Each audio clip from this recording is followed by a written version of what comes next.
सभी हनुमान भक्तों को मेरा राम राम।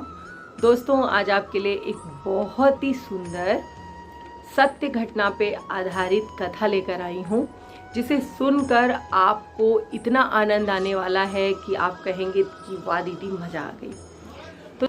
तो दोस्तों, श्री अयोध्या जी में कनक भवन और हनुमानगढ़ी के बीच में एक स्थान पड़ता है, जिसे हम बड़ी जगह या दशरथ महल के नाम से भी जानते हैं। और यहाँ पर एक आश्रम है। दोस्तों, काफ़ी समय पहले की बात है कि यहाँ पर एक संत रहा करते थे, जिनका नाम था रामदास जी। तो उस समय जिस समय की ये घटना है, तो उस समय क्या था कि वहाँ पर ना तो बहुत ज़्यादा लोगों का आना जाना था, ना बहुत ज़्यादा दर्शनार्थी आते थे, ना बहुत ज़्यादा वहाँ चढ़ावा आता था। तो रामदास जी जो थे उस आश्रम के कर्ता धर्ता थे, और उस आश्रम में राम जी अपने चारों भाइयों, उनकी पत्नियों और श्री हनुमान जी के साथ विराजमान है। ठीक है दोस्तों, मंदिर में जो भी कुछ थोड़ा बहुत चढ़ावा आता था, उसी से उनका गुजारा हो जाता था। फक्कड़ साधु थे, न जोड़ना न घटाना उनका चल रहा था मजे में। एक बार ऐसा हुआ, भगवान की कुछ, प्रभु की ऐसी लीला हुई कि मंदिर में कुछ भी चढ़ावा नहीं आया। मंदिर के जो और संत थे, उन्होंने ये बात जाकर रामदास जी से कही कि आज मंदिर में कोई भी चढ़ावा नहीं आया है। तो रामदास जी ने कहा कि तुम जिस बनिए के यहाँ से ये सामान आता था, राशन पानी, वहाँ जाकर कुछ उधार ले आओ। संत लोग गए, लेकिन जो वो बनिया था, जिसका नाम था पलटू, उसने कहा कि नहीं, मेरा और महंत जी का जो लेना देना है वो मतलब नगद का है, हम उधार नहीं देंगे, तुम यहाँ से चले जाओ। सारे संत लौट आए और रामदास जी से आकर उन्होंने इस बात को कहा कि पलटू बनिया राशन देने के लिए तैयार नहीं है उधार को। तो रामदास जी ने कहा कि जैसी प्रभु की इच्छा।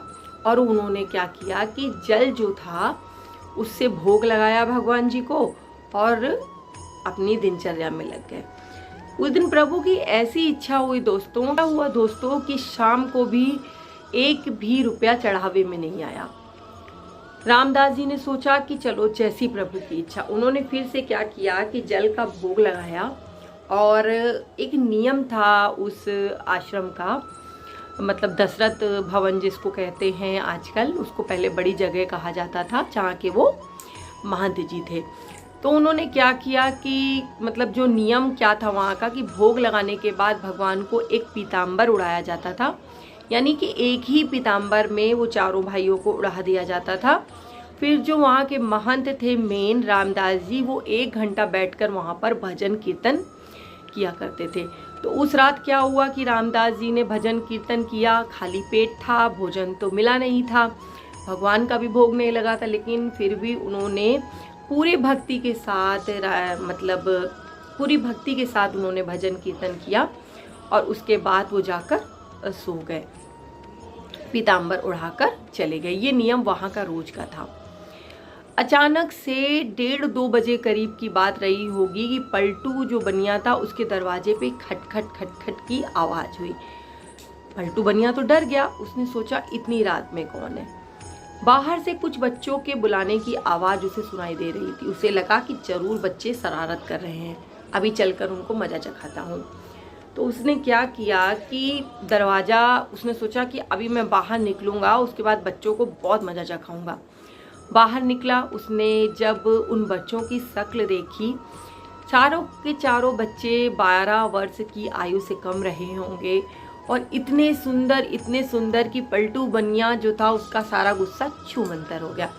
उसने जैसे ही वो मोहनी छवि वाले बच्चों को देखा, उसका जितना गुस्सा था प्यार में बदल गया। उसने पूछा कि बच्चों, तुम कौन हो और इतनी रात में तुम मेरे दरवाजे हो, क्या बात है? बच्चों ने कहा कि पहले आप हमारा जो ये पीताम्बर है ना, इसके कोने में जो पैसे बंधे हुए हैं उसे खोल लीजिए, 1600 मुद्राएं हैं इसमें, इसे निकाल लीजिए। पलटू बनिया ने सोचा कि बच्चों के पास इतनी सारी मुद्राएं, फिर भी उसने उनका पीताम्बर का कोना खोला। दोस्तों, उस पीताम्बर के कोने में 1600 मुद्राएं चांदी की बंधी हुई थी। उस समय आप समझ सकते हैं कि 1600 मुद्राएं कितनी ज़्यादा होंगी। पलटू बनिए से उन बच्चों ने कहा कि तुमने सुबह राशन देने से मना कर दिया था, इसलिए ये सारे रुपए महंत जी ने भिजवाए हैं, यानी कि रामदास जी ने भिजवाए हैं। पलटू बनिया को बड़ा दुख हुआ। उसने सोचा कि मैंने जो सुबह राशन देने से मना किया, इस वजह से महंत जी ने गुस्से में आकर इतना ये जो रुपया मुझे रात में भिजवाया है। फिर बनिए ने कहा बच्चों से कि मैं इतना रुपया क्या करूँगा। बच्चों ने कहा कि ये रुपया तुम रख लो और इतना ही रुपये का राशन तुम आश्रम में पहुँचा देना।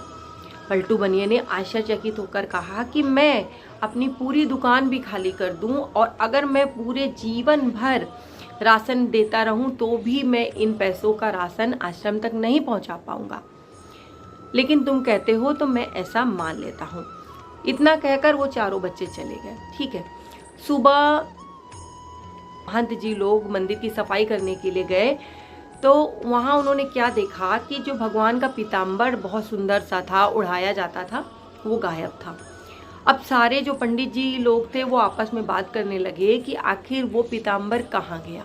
ठीक है, तभी रामदास जी के कानों में ये बात पहुंची तो उस सब ने सोचा कि शायद कोई चोर जो है वो पीताम्बर को चुरा कर ले गया होगा। इतने में पलटू बनिया जो था वो भागा भागा आया और महंत जी से कहा कि महंत जी मुझे माफ़ कर दीजिए, मुझसे बड़ी गलती हो गई, पर आपने इतनी रात में उन बच्चों को क्यों भेजा? मैं सुबह राशन दे जाता, मुझे अपनी गलती का एहसास है। और ये पीताम्बर वो बच्चे वहीं छोड़ आए थे, इसे आप ले लीजिए। जैसे ही रामदास जी ने उस पीताम्बर को देखा, वो ये तो वही पीताम्बर था जो में चारों भाइयों को उड़ाया जाता था। रामदास जी आश्चर्यचकित हो गए। उन्होंने पलटू से कहा कि पूरी बात विस्तार से बताओ। पलटू ने जब पूरी बात विस्तार से बताई तो महंत जी को समझते देर नहीं लगी कि ये कोई और नहीं, स्वयं श्री राम जी थे और उनके चारों भाई गए थे। आज आश्रम में खाना नहीं बना, भोग नहीं लगा, इस वजह से वो अपने भक्त के लिए उस बनिए के दरवाजे तक गए। अब तो रामदास जी का रो रो कर बुरा हाल था और पलटू बनिया जो था वो तो अपनी सुध-बुध खो बैठा। उसी दिन से वो पलटू बनिया जो था उसने सब कुछ त्याग कर वैराग्य धारण कर लिया, जिसे हम पलटू दास जी महाराज के नाम से जानते हैं। दोस्तों, रामदास जी रोते रोते भगवान जी के चरणों पे गिर गए और कहने लगे कि आप मेरे कारण उस बनिए के घर गए और मुझे इस बात का अफसोस है, बड़ा दुख है कि आपको इतना कष्ट उठाना पड़ा और मुझे दर्शन नहीं हुए, उस बनिए को दर्शन हो गए। वो कितना महान है। दोस्तों, इसके बाद क्या हुआ कि रामदास जी जब रात में भजन गाते 1 घंटे तक, तो वो गाते गाते भजन मूर्छित हो जाते थे। वो अपनी सुध-बुध खो बैठे थे। इतना ज़्यादा रोते थे कि लोग कहते हैं कि एक बार सपने में उन्हें माता जानकी सहित चारों भाइयों के दर्शन हुए थे, हनुमान जी के दर्शन हुए थे और माता जानकी ने उनके माथे पे अपने हाथों से तिलक किया था, एक बिंदी ऐसे गोल लगाई थी। तभी से यहाँ पर बिंदी लगाने की परंपरा प्रचलित है और कहते हैं कि आज भी आश्रम में किसी प्रकार के मतलब अन्न की कोई कमी नहीं होती। अगर आप दशरथ महल गए होंगे अयोध्या के, तो वहाँ आपने देखा होगा, मैं गई हूँ, बहुत सुंदर जगह है दशरथ महल। कभी मौका मिले तो आप भी ज़रूर जाइएगा और ऐसी ही सुंदर कथाओं का आनंद लेने के लिए हमारे साथ जुड़े रहिए।